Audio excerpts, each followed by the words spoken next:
We're going to do a little segment here on the par 3s at Lancaster Country Club, and I think this is a good place to start.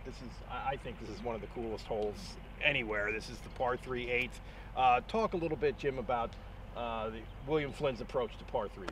Well, I'll tell you what, there was such an emphasis at that time when this course was created.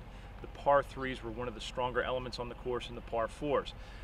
Here, the 8th hole, I think you really start to see the course toughening up after we've come off of this stretch of shorter par 4s.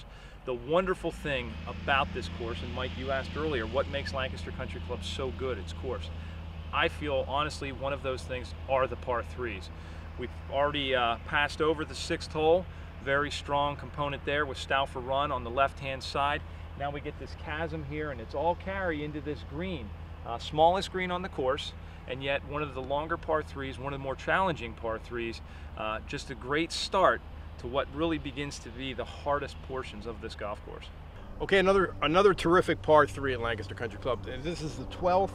It's actually the shortest hole on the golf course, but when the American Junior Golf Association played its Tournament of Champions here a couple of years ago, it was the most difficult scoring hole in relation to par. How come?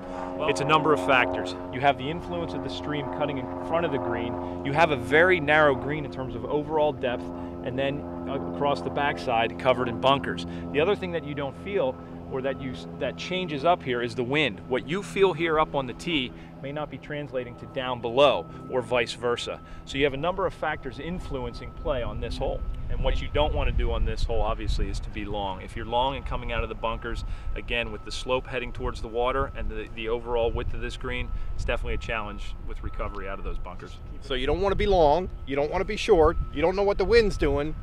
I don't see a problem at all.